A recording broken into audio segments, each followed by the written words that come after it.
বাংলাদেশের সেনাবাহিনী একটি গর্বিত সেনাবাহিনী, আমরা দেখেছি যখনই যাই হোক, কিন্তু চূড়ান্তভাবে জনগণের পক্ষে অবস্থান নিয়েছে বাংলাদেশের সেনাবাহিনী। সেই সেনাবাহিনী সম্পর্কে ভারতের পশ্চিম বাংলার একটি বহুল প্রচারিত পত্রিকা নানা ধরনের অপমানজনক মন্তব্য করে প্রতিবেদন করছে। কারণ কি? কারণ এইটাই যে তাদের পছন্দ মতো যে সরকারটি ছিল সেই সরকারটি নেই। তারা এক ধরনের অনুশোচনায়, এক ধরনের বেদনায়, এমন এক মনোবেদনায় ভুগছে যে তারা মানে ক্রমাগতভাবে মিথ্যা বয়ান তৈরি করে বাংলাদেশের মানুষকে বিভ্রান্ত করার তারা চেষ্টা নিয়েছেন বা মানে আন্তর্জাতিক পরিসরে অপপ্রচার করার চেষ্টা করছেন। কিন্তু বাংলাদেশের আভ্যন্তরীণ পরিস্থিতি তো অনেক ভালো, অনেক মানে সুস্থির শান্তি সেখানে বিরাজ করছে, কিন্তু এইটা তারা পছন্দ করছে। কারণ শেখ হাসিনার মাধ্যমে তারা তাদের এজেন্ডা বাস্তবায়ন করতে পারত, কিন্তু এদেশের জনগণ তার নিজের ইচ্ছায় তার সরকার কেমন হবে, তার পররাষ্ট্রনীতি কেমন হবে, তার আভ্যন্তরীণ নীতি কি হবে, এইটা নির্ধারণ করার শেখ হাসিনার আমলের কোনো সুযোগ ছিল না। ওই দেশটি শেখ হাসিনার মাধ্যমে তাদের নীতি, তাদের পলিসি এখানে বাস্তবায়ন করেছেন। এখন সেইটা হাতছাড়া হওয়া যাতে বাংলাদেশের মানুষের বিরুদ্ধে, বাংলাদেশের সেনাবাহিনীর বিরুদ্ধে মানে অপপ্রচার এবং অপতথ্য তারা বিতরণ করছেন, প্রসারিত করছেন মিথ্যা। আমরা বিস্ময়ে দেখছি যে ভারত তো একটি বৃহৎ গণতান্ত্রিক দেশ। আমরা যেমন তাদের বিভিন্ন বাংলাদেশের প্রতি আচরণের কারণে আমরা যেমন সমালোচনা করি, কিন্তু দেশের আভ্যন্তরীণ গণতন্ত্রের জন্য তো আমরা তাদেরকে প্রশংসাও করি।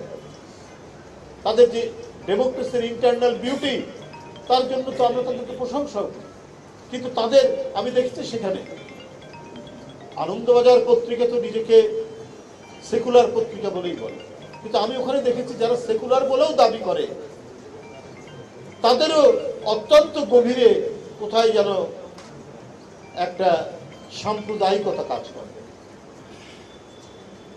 সেখানে কেউ সেকুলার আছেন বলে 2-3টা লোক থাকতে পারেন, অরুন্ধতী রায় সহ কয়েকজন ব্যক্তি হয়তো থাকতে পারেন, অমর্ত্য সেন, অরুন্ধতী রায়, এরা ছাড়া আমার মনে হয় আর কেউ সেখানে সেকুলার নেই।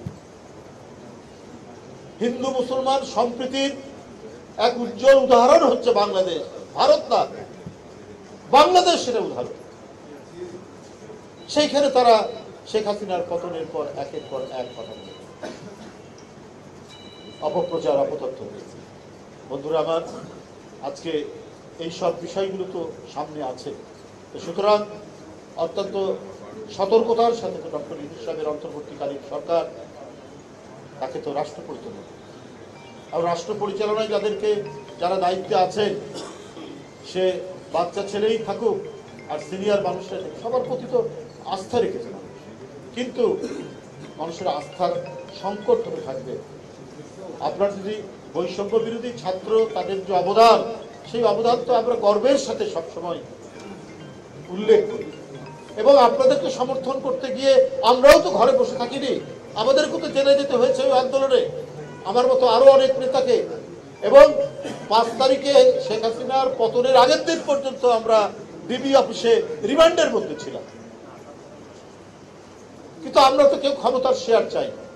এখন বৈষম্য বিরোধী ছাত্ররা তারা পতনের পর তারা কি রকম দেশ চায়, এবং সর্বপ্রথম হচ্ছে তারা এই দেশের শিক্ষানীতিকে কিভাবে গড়ে তুলবে, সেইটা তো হচ্ছে তাদের কাজ। এখন বৈষম্য বিরোধী ছাত্ররা যদি প্রতিটা মিনিস্ট্রিতে একটা করে কমিটি করেন, তাহলে এইটা একটা রাষ্ট্রের যে ফাংশনাল একটা যে মানে আর্টিকুলেটেড যে একটা রাষ্ট্র, সে রাষ্ট্র তো হবে না, বিক্ষিপ্ত মানে বিপন্ন অবস্থা হবে। এবং আপনাদের নামে আমি অবশ্য এখনো পর্যন্ত তেমন কোনো শুনছি না, ক্ষীণ কিছু কথাবার্তা আসে, কিন্তু তেমন বড় কিছু নয়। কিন্তু এটা যদি দেখে যে ছাত্ররা একটা মিনিস্ট্রিতে একটা কমিটি করে তারা চালাচ্ছে, ব্যবসায়ীরা সব আপনাদের পিছনে ছুটবে এবং আপনাদের বালিশের নিচে টাকা দিতে শুরু করবে। এবং ক্রমাগতভাবে আপনার করাপশনের দিকে নিয়ে যাবেন। আপনাদের প্রধান দায়িত্ব হচ্ছে ক্যাম্পাসের সবুজ চত্বর। সেই সবুজ চত্বরে আপনারা চিৎকার করে বলুন যে শেখ হাসিনার মতো যাতে আর কখনোই কোনো ফ্যাসিবাদের উত্থান না ঘটে। আপনারা সেই আওয়াজ তুলুন, সেই আওয়াজ সবাই শুনবে এবং বিভিন্ন রাজনৈতিক দল, গণতন্ত্র মানা সরকার সবাই সেইভাবেই পলিসি নির্ধারণ করবে। কিন্তু আপনারা যদি ডিসি অফিসের জন্য একটা কমিটি, এসপি অফিসের জন্য একটা কমিটি, জেলা পর্যায়ে তো বিভিন্ন প্রতিষ্ঠানের জন্য কমিটি, তখন সবাই তদবিরের জন্য আপনাদের কাছে ছুটবে এবং ব্যবসায়ী এবং অন্যান্য মানুষরা তার স্বার্থের জন্য দরকার হলে ঘুষ দুর্নীতির আশ্রয় নিয়ে আপনাদেরকে ওই দিকে ঠেলে দেবে। এই দিকটা আপনাদের মনে রাখতে হবে।